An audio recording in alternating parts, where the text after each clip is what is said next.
मूल बात तो यही है अध्यक्ष महोदय, क्योंकि आज बड़ी चर्चा हो रही है, देश भर में चर्चा कराने की कोशिश की जा रही है इन मुद्दों पे। तो बात सिर्फ इतनी सी है कि इनको कश्मीर फाइल से प्यार है और हम कश्मीरियों की बात कर रहे हैं। बात कश्मीर फाइल पे होती तो यहां खूब चीख चिल्ला रहे होते, फाइलें उछाल रहे होते। अब बात कश्मीरियों की आ गई है तो उठ के भाग गए हैं, क्योंकि बात यह है कि उसका जवाब नहीं दे सकते जो ऋतुराज ने बात की है। 8 साल से चलिए, अटल बिहारी वाजपेयी जी के समय पे जो हुआ, जगमोहन जी के समय पे जो हुआ, उन्होंने काफी जिक्र किया, वो बीते समय की बात है। पर 8 साल से लगातार भारतीय जनता पार्टी की सरकार है। कई साल से दोनों जगह, कश्मीर में भी और यहां भी भारतीय जनता पार्टी का शासन है सेंटर में। सवाल यह है कि इस देश के हमारे कश्मीरी भाइयों बहनों को इतने लंबे समय तक 32 साल बाद भी विस्थापित बनके क्यों रहना पड़ रहा है। सवाल यह है कि भारतीय जनता पार्टी हर बार अपने चुनावी मैनिफेस्टो में लिखती आई है कि हमको सत्ता दे दो, हम कश्मीरी विस्थापितों की मदद करेंगे, उनका पुनर्वास करवाएंगे। वो मैनिफेस्टो का झूठ, उसका सच क्या है? वो क्यों कामयाब नहीं हुए ये लोग, भारतीय जनता पार्टी के लोग? सौरभ भाई ने यह प्रस्ताव रखा सदन के समक्ष, मैं इसका पूरा समर्थन करता हूं। प्रधानमंत्री जी की, पूरी भारतीय जनता पार्टी की इसमें घोर असफलता है और इसकी घोर निंदा की जानी चाहिए कि 8 साल तक आपने कश्मीरियों के दर्द पर राजनीति, 32 साल से राजनीति करते आए हो। 8 साल से आपके हाथ में मौका है। आपको एक एक कश्मीरी भाई को, एक एक कश्मीरी बहन को यह सुनिश्चित करना चाहिए था कि वो जाके अपने कश्मीर में अपने जमीन जायदाद तो देखा है।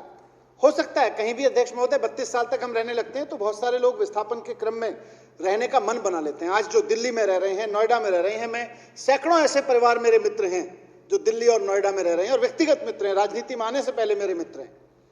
आज बहुत सारे लोग हो सकता है कह दें कि भाई हम तो दिल्ली के हैं, हम नहीं जाना चाहेंगे, लेकिन फिर भी उनके दर्द मैं जानता हूं। उनका दर्द यह है कि जो हमारी बारापुला में जमीन थी, जो हमारे बाग बगीचे थे सेब के, जो हमारे बादाम के खेत थे, पेड़ थे वहां पे, जो हमारा एक सुंदर सा वादी में घर होता था, हम कम से कम उसको जाके देख तो आए वो किसने पे कब्जा कर रखा है। वो हमको कब्जा तो छुड़ा के दे दे सरकार, हम उसकी कुछ लिपाई पुताई तो कर दें।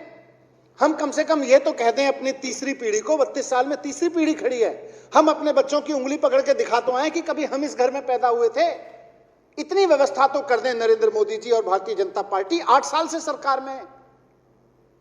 आज कश्मीरी क्या चाह रहा है? 32 साल से अपने देश में विस्थापित होकर दर्द झेल रहा है। वो ये चाह रहा है कि भाई 32 साल से उसको दुख हुआ तो हमेशा दिल्ली ने मदद की है, अलग अलग राज्यों में जहां जहां वो गए वहां से उनको मदद मिली है कि हमें फौरी तौर पे हम विस्थापित होकर आए, हमें मदद मिले। दिल्ली सरकार भी 3250 रुपए प्रति व्यक्ति लगातार दे रही है। एक परिवार में अगर 4 लोग हैं तो चारों लोगों को 3250 रुपए मिल रहा है। लेकिन वो तो एक अलग चीज है। दूसरा वो चाह रहा है भाई अब हमारे ऐसी सरकार है जो चाहती है कि कश्मीरी पंडित का विस्थापन हो।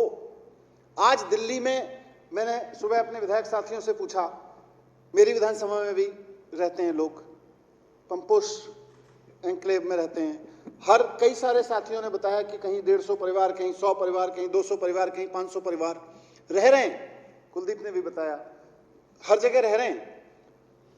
वो दिल्ली वाले हैं, वो देश के हैं, वो दिल्ली के हैं, लेकिन उनका एक टीस ये है कि भाई वो हमारी जो जमीन हुआ करती थी, क्या हम उसे अपना कह सकते हैं जाके? क्या हम उसी स्वतंत्रता से जो 89 से पहले की अपना पंथा वहां जाके रह सकते हैं? 32 साल बाद भी अगर हम नहीं कर पाए तो इसमें केंद्र सरकार की घोर निंदा होनी चाहिए। और 8 साल भारतीय जनता पार्टी की असफलता है, इसीलिए उठ के भाग गए यहां से, क्योंकि हर बार मैनिफेस्टो में लिखते हैं कश्मीरी फाइल पे बात करो तो चिल्लाते हैं और कश्मीरियों पे बात करो तो उठ के भाग जाते हैं, क्योंकि जवाब नहीं है, क्योंकि नियत भी नहीं है। जवाब कुछ किया नहीं है, ये तो है ही है, नियत भी नहीं है। कश्मीरियों के लिए कैसे कुछ काम किया जाता है, इसको अरविंद केजरीवाल जी से सीखिए। 32 साल सौरभ भारद्वाज जी ने जिक्र किया, लगभग 25 साल तक कश्मीरी टीचर्स कॉन्ट्रैक्ट पे काम करते रहे दिल्ली के स्कूलों में। भारतीय जनता पार्टी की सरकार थी, 93 से लेके 98 तक भी रही, उसके बाद कांग्रेस की सरकार रही। एक साल अरुण जेटली जी ने बजट भी रखा दिल्ली की तरफ से, इनका बीजेपी का ही शासन रहा एक साल, लेकिन उसके बावजूद उन कश्मीरी टीचर्स को परमानेंट करने की इन्होंने फाइल तक नहीं चलाई और कश्मीरी टीचर्स धक्के खाते रहे। बहनें हमारी धक्के खाती रही। मिसेस रैना, मैं जानता हूं, मुझे अभी भी शक्ल याद है उनकी, रोने लगी, बोली हमने एक तो अपना घर छोड़ा, जमीन छोड़ी, इतने अच्छे स्वर्ग में रहते थे, उस स्वर्ग को छोड़ के हम आए और उसके बाद हमारे साथ ऐसा सौतेला व्यवहार कर रही है सरकार। बीजेपी के नेता मिलते तक नहीं थे उनसे, कश्मीरी टीचर्स से। उनको एक मीटिंग में सौरभ भारद्वाज जी मेरे पास में लेके आए थे, मैंने माननीय मुख्यमंत्री जी से जिक्र किया कि इस तरह से मेरे पास में करीब एक रिप्रेजेंटेशन लेके 25-30 टीचर्स आए हैं, उसमें से कम उस वक्त 250 के करीब टीचर्स की बात थी कि 250 टीचर्स के करीब हैं। तुरंत एक शब्द सुन के मुख्यमंत्री जी ने कहा कि ये इनके साथ अन्याय हो रहा है, तुरंत इनको परमानेंट करने की व्यवस्था करें। और तुरंत बहुत हाईवे स्पीड से सारे के सारे कश्मीरी टीचर्स तो दिल्ली के सरकारी स्कूलों में 25 साल से धक्के खा रहे थे परमानेंट होने के लिए, तुरंत 233 संख्या थी उनकी, 233 के 233, 25 साल से जो कश्मीरी दर्द झेल रहा था, विस्थापित होकर दिल्ली में और कॉन्ट्रैक्ट की नौकरी कर रहा था और कभी भी उसको हटा दिया जाता था, उसकी सेवा करना हमारी राजनीति है। तुम्हारी राजनीति जो है उस पर 200 करोड़ कमा लिया और कमा लो। और क्यों धक्के खा रहे थे वो? क्योंकि कश्मीर से आए थे। जैसा ऋतुराज जी ने कहा, अचानक आनन फानन में निर्देश दे दिया गया, छोड़ दो, वादी छोड़ के चले जाओ, घाटी छोड़ के चले जाओ। उनके पास में उस होशो हवास में आगे बढ़ने का अवसर ही नहीं था कि वो अपनी कोई डिग्री उठाते, कोई नौकरी का सर्टिफिकेट उठाते, कोई कागज उठाते घर का। वो तो चल दिए उठा के, 2 कपड़े उठा के, जिसके पास थे, या नहीं भी हो सकता है वैसे ही भाग गए होंगे। किसके पास फुर्सत थी कि कागज लेके आते? और यहां नॉर्मली जो गेस्ट टीचर भी यहां लगते हैं, कॉन्ट्रैक्ट पे लोग लगते हैं, सबके पास में अपने सर्टिफिकेट होते हैं। उनको हमेशा धमकाया जाता था 25 साल तक कि तुम्हारे सर्टिफिकेट दिखाओ, नहीं तो तुम्हें नौकरी से निकाल देंगे। उनका दर्द यह था। और केजरीवाल जी की सरकार ने निर्णय लिया, अरविंद केजरीवाल जी ने, कि ये हमारे भाई बहन हैं, 1989 में 90 में इनके साथ जो हुआ वो इस देश की जिम्मेदारी है कि उस जख्म को मिलके भरा जाए। इसलिए निर्णय लिया कि उसको बिना सर्टिफिकेट के, बिना कुछ पूछे गए सबको परमानेंट किया गया। मिसेस रैना जिनका जिक्र है वो धन्यवाद देने आई थी और बाद में उन्होंने बहुत अनुरोध किया था, मैं कहीं व्यस्त था, मेरा मन था कि सबके पास जाऊं। एक और जब इनकी बात जिक्र हो रही थी तो एक और मैडम अध्यक्ष महोदय परमानेंट होने के बाद, क्योंकि बहुत लोगों की अलग अलग उम्र थी, रिटायर भी हुए, तो एक टीचर थी वो रिटायर हुई, मैंने उनका नाम कहीं अभी लिखा था यहाँ पे, मैडम पप्पी कौल, रोहिणी में रहती थी। मैडम पप्पी कौल रिटायर हुई और रिटायर होने के कुछ समय बाद मेरे पास आई, करीब 6 महीने बाद, फिर रोने लगी वो उसमें भी टीम में भी आई थी। तब बोली, भैया आपने, केजरीवाल जी ने हमें परमानेंट कराया था, अब एक नई समस्या आके खड़ी हो गई है। पप्पी कौल मैडम ने मुझे बताया, उन्होंने कहा कि अब सरकार ने हमें परमानेंट तो कर दिया, पर जब हम रिटायर हो गए तो पेंशन देने से मना कर दी है। मैंने कहा क्यों?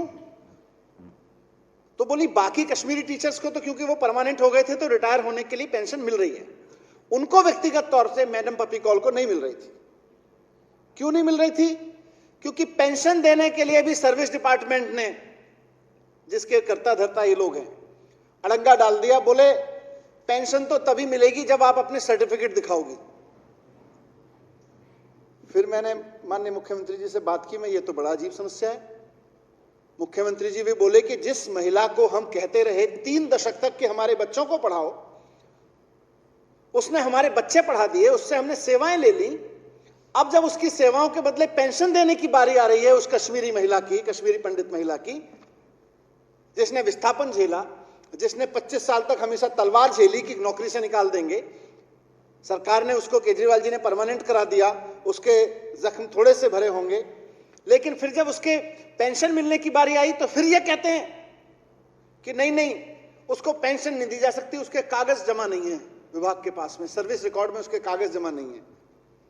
केजरीवाल जी बोले मजाक मत करें, तुरंत निर्देश दें कि एफिडेविट ले लिया जाए कि मेरे कागज बारामूला में जल गए थे, उसी को उसके कागज मान के उसकी पेंशन लागू की जाए। लागू की गई। आज कश्मीरी पंडित ये देख रहा है इस देश की सरकारों से। आज कश्मीरी पंडित परिवार जो दिल्ली में रह रहे हैं, नोएडा में रह रहे हैं, देश के अलग अलग हिस्सों में रह रहे हैं, वो यही चीज देख रहे हैं कि जहां हम रह रहे हैं वहां की सरकारें इस बात को, इस दर्द को समझें कि हम अपना सब कुछ छोड़ के आए थे। हम कागज लेके नौकरी मांगने नहीं आए थे। भिखारी बना के रख दिया इन लोगों ने। और दूसरी चीज वो चाह रहा है, भैया थोड़ा सा अब तुम्हारी चल रही है, 8 साल हो गए तुम्हारी चलते चलते, अब तो हमें कह दो कि उन सेब के बागानों को देखा हो जाके, उनके सेब हम अपने बच्चों को भी खिला दें। हम भी नोएडा में, पंपोश एन्क्लेव में, पूरी दिल्ली के अलग अलग विधानसभाओं में इतनी सारी रिश्तेदारियां, नए दोस्त बन गए हैं, वो भी कह दें कि लो हमारे बगीचे के बादाम है, हमारे बगीचे के सेब हैं। उनको ये अधिकार तो दे दो। अब 8 साल हो गए तुमको, जाके वो कह सकें, जाके रह सकें वहां पे, अपने बच्चों को छुट्टियों में ले जाके रह सकें। यही तो चाह रहा है। और तीसरा, अध्यक्ष महोदय, मैं सदन के समक्ष कहना चाहता हूं कि वो ये भी चाह रहा है कि उसने जो दर्द 1989 में, 90 में झेला और तब से लेकर अब तक झेला है, उस दर्द को ये देश महसूस करे। अच्छी बात है, फिल्म इंडस्ट्री ने उसके ऊपर फिल्म बनाई। मैं उसकी क्वालिटी पे नहीं जाता, अभी मैंने देखी नहीं क्योंकि मैं बजट में बिजी था।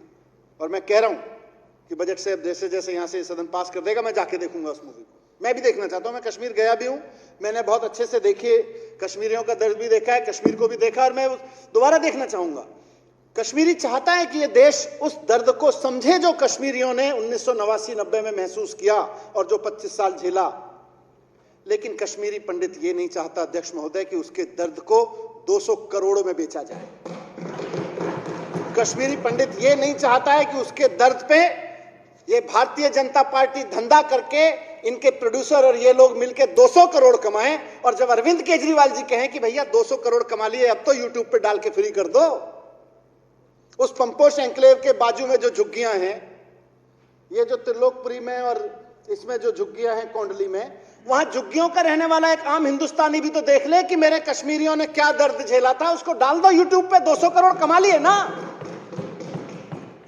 और मैं चाहता हूं इस सदन की ओर से, ये तो कश्मीरी चाहता है और मैं भी चाहता हूं कि पूरा देश देखे उस दर्द को। हो सकता है बढ़िया फिल्म बनाई हो मदन लाल जी, अभी तो देखी नहीं, मैं देख नहीं पाया, मैं बजट के उसमें व्यस्त था। मैं चाहूंगा कि ये देश कश्मीरियों के दर्द को देखे, लेकिन उस दर्द को देखने की कीमत ये 400-400, 500-500 रुपए के टिकट से ले रहे हैं। उसकी जगह वो फ्री में देखे ना, यूट्यूब पे डाल दो उसको। इस देश का बच्चा बच्चा उस दर्द को देखे और समझे और सोचे कि हमारे लोगों ने क्या गलत किया था। उसका अधिकार है कश्मीरी पंडित का कि ये देश मेरे दर्द को साझा करे। अच्छी बात है, फिल्म बनाई, फिल्म बनाने वालों ने बढ़िया काम किया होगा। और थोड़ी बहुत फिल्म के टेक्निकल उसमें कमी भी रह गई हो तो क्या फर्क पड़ता है, बड़ी दर्द उठाया है। उस दर्द की कहानी अगर फिल्म बनाते वक्त कुछ कहा जाता है, कई चीजें फिल्मांकन की जाती हैं, तो मैं तो चाहूंगा कि उसको लोग देखें, ये देश देखे। अब 200 करोड़ कमा लिए, बहुत कमा लिया, अब उस दर्द को यूट्यूब पे फिल्म के रूप में उस फिल्म को डाल दो, पूरा देश देखे। और भारतीय जनता पार्टी से मैं इसलिए रिक्वेस्ट कर रहा हूं क्योंकि इन्होंने खूब प्रचार किया है उस फिल्म का। तो जब प्रचार किया है आपने उस प्रोड्यूसर के लिए उस फिल्म का, तो थोड़ी सी इतनी भी चला लो कि भाई अब 200 करोड़ कमा लिए, अब तो यूट्यूब पे डाल दो। और जब प्रोड्यूसर इनकी इतनी बात मान ही रहा होगा, इनका अपना ही होगा, तो उससे मेरी हाथ जोड़ के भारतीय जनता पार्टी से और उनके माध्यम से उनके प्रोड्यूसर से यह भी विनती है कि भाई देखो, बहुत दर्द सहा है, उनके दर्द पे आपने फिल्म बनाई है, अच्छी बात है। मैं भी देखने जाऊंगा, 200-400 रुपए का जो भी टिकट होगा लेके देखने जाऊंगा। मेरे वाले को भी, इनके वाले को भी, इनके वाले को भी, इस देश के लोगों ने कश्मीरी पंडितों का दर्द देखने के लिए जो पैसे दिए, उस 200 करोड़ को इकट्ठा करके उन कश्मीरी पंडितों को दे दो। उन कश्मीरी पंडितों के जले हुए घर अभी इंतजार कर रहे हैं, उन कश्मीरी पंडितों के उजड़े हुए बागान इंतजार कर रहे हैं, उस पर किसी ने कब्जा कर रखा होगा। एक फाउंडेशन बनाओ, और फाउंडेशन नहीं भी बनाओ, बहुत सारी कश्मीरी पंडितों की वेलफेयर फाउंडेशन पहले से ही बनी हुई हैं। ये 200 करोड़ का 200 करोड़ रुपया कश्मीरी पंडितों के वेलफेयर के लिए दे दो, वो जाके अपने घर के चौबारे ठीक करा लेंगे कश्मीरी पंडित। खूब करो। तो यहां से इस सदन में जो माननीय विधायक जी ने प्रस्ताव रखा कि केंद्र सरकार कश्मीरी पंडितों के पुनर्वास में पूरी तरह असफल रही है। मैं इसकी आवाज में आवाज मिलाते हुए केंद्र सरकार की निंदा करता हूं और रिक्वेस्ट करता हूं कि अब तो 8 साल हो गए, अब तो इन कश्मीरी पंडितों की मदद करो। कब तक इनके नाम पे राजनीति करोगे? कब तक इनका कष्ट आगे बढ़ाओगे ताकि तुम राजनीतिक रेटियां सेकते रहो? अब तो इनकी मदद करो और इन्हें पुनर्विस्थापित करने में मदद करो। पहली बात। दूसरी बात, इस फिल्म को पूरा देश देखे, एक एक बच्चा देखे, त्रिलोकपुरी और कोंडली के झुग्गी वाले भी देखें, मेरी विधानसभा का भी एक एक आदमी देखे, सब देखें, पूरे देश का, छत्तीसगढ़ में बैठा आदमी भी देखे, मध्य प्रदेश में बैठा आदमी भी देखे, कश्मीर से कन्याकुमारी तक हर आदमी देखे कि इस देश के काले इतिहास में, इस देश के इतिहास में एक काला दिन ऐसा भी था जब कश्मीरी पंडितों पर इतना अत्याचार किया गया था। तो दिखाओ ना फिर फ्री में, कमाई का धंधा क्यों बना रखा है उसको? तो दूसरा, उसको यूट्यूब पे डलवाओ, बीजेपी वालों की फिल्म है वो डलवाएं। और तीसरा, उससे जो 200 करोड़ कमाया है, उस 200 के 200 करोड़ को और थोड़ा बहुत और भी उसमें चंदा डाल दें, उस सारे पैसे को कश्मीरी पंडितों के वेलफेयर में लगाएं। उनको बताएं कि लो भैया, हमारे देश की तरफ से आपने 25 साल पहले जो जख्म सहे और तब से अब तक सहते आ रहे हो, भरपाई नहीं हो सकती, लेकिन जिस घर को छोड़ के आए थे उसकी रंगाई पुताई कर लेना, उसकी सिक्योरिटी पे उसकी थोड़ी सी मरम्मत करवा लेना। ये 200 करोड़ तमाम कश्मीरी पंडितों के लिए दान कर दिए जाएं। ये देखना उधर। Thank you.